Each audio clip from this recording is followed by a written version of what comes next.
तो आज की ये स्टोरी एक मोटिवेशनल स्टोरी है।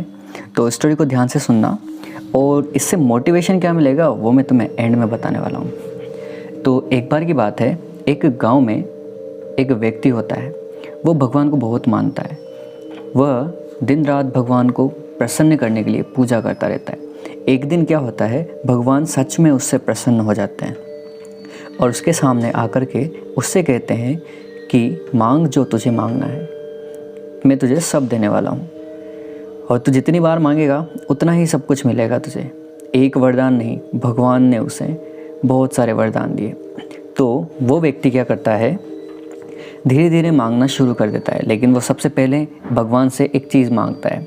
वो सोचता है कि भगवान वाकई में मुझे देंगे भी या नहीं देंगे।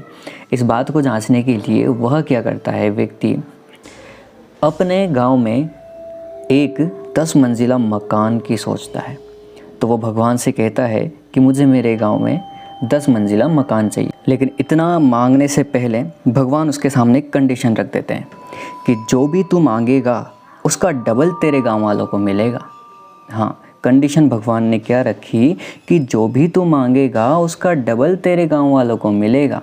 तो जैसे ही उस व्यक्ति ने भगवान से मांगा कि मुझे एक 10 मंजिला मकान चाहिए आलीशान, तो भगवान कहते हैं कि तथास्तु।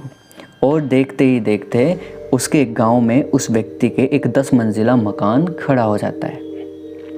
लेकिन इतना कहते ही जब वह व्यक्ति गांव में जाता है वापस, तो वहाँ वो देखता है कि उसके खुद के तो 10 मंजिला मकान था, लेकिन जैसा कि भगवान ने कंडीशन रखी थी कि अगर तू जो मांगेगा उससे दोगुना तेरे गांव वालों को मिलेगा, तो वही कंडीशन यहाँ पर हुई कि उसके खुद के तो 10 मंजिला मकान था, लेकिन पूरे गांव में सभी के पास 20-20 मंजिला मकान खड़ा हो गया।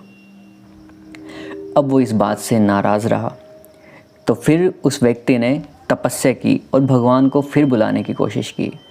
तो भगवान फिर उससे प्रसन्न हुए और भगवान ने फिर वापस वहीं पर प्रकट होकर के उससे पूछा कि बोल अब तुझे क्या चाहिए। तो वह व्यक्ति फिर क्या कहता है कि मुझे एक कार चाहिए। क्या चाहिए? गाड़ी चाहिए। तो जैसे ही वह व्यक्ति यह कहता है तो भगवान कह देते हैं तथास्तु। और जैसे ही वो वापस अपने घर के लिए जाता है तो उसके घर के सामने एक बड़ी सी गाड़ी खड़ी रहती है। लेकिन जैसा कि भगवान ने कंडीशन रखी थी कि जो तू मांगेगा उसका 2 गुना तेरे गांव वालों को मिलने वाला है, तो सभी के घर के आगे 2-2 गाड़ियां खड़ी थी।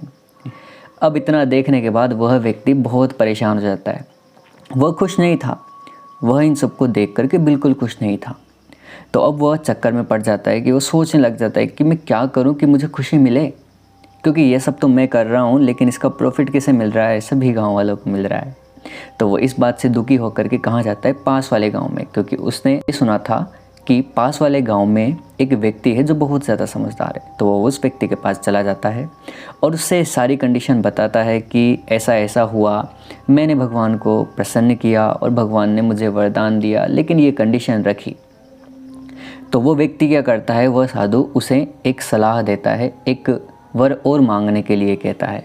अब वो वर क्या मांगता है, तो वह व्यक्ति फिर से भगवान को प्रसन्न करता है और भगवान को बुलाता है। तो भगवान वहाँ आते हैं और वह व्यक्ति उनसे एक और वचन मांगता है। लेकिन इस बार क्या मांगता है वो ध्यान से सुनना। इस बार वह व्यक्ति कहता है कि मुझे एक आँख से अंधा कर दो। जी हाँ, वो क्या कहता है कि मुझे एक आँख से अंधा कर दो। तो भगवान कहते हैं कि तथास्तु, और वह व्यक्ति एक आँख से अंधा हो जाता है। लेकिन जब वो गांव में जाता है तो वहाँ उसे देखने को मिलता है कि गांव वाले सारे व्यक्ति जो है ना, वो सभी के सभी दोनों आँखों से अंधे हो चुके हैं, क्योंकि भगवान ने कंडीशन रखी थी कि जो तुझे मिलेगा उसका 2 गुना तेरे गाँव वालों को मिलेगा। अब बाकी सभी गाँव वाले अंधे हो चुके थे। यह देख करके वह व्यक्ति बहुत प्रसन्न हुआ कि उसे एक आँख से दिख रहा है, लेकिन बाकी सारे गांव वाले दोनों आँखों से अंधे हैं। यह देख करके अब जा करके उसे खुशी मिली, अब जा करके उसे प्रसन्नता मिली। तो यहाँ पर इस कहानी से क्या शिक्षा मिलती है कि व्यक्ति क्या है, इंसान खुद के दुख से उतना दुखी नहीं है जितना कि औरों के सुख से दुखी है। उसे खुद के पास 10 मंजिला इमारत थी, लेकिन दूसरों के पास 20 थी, तो क्यों थी? वह उस बात से ज़्यादा दुखी था।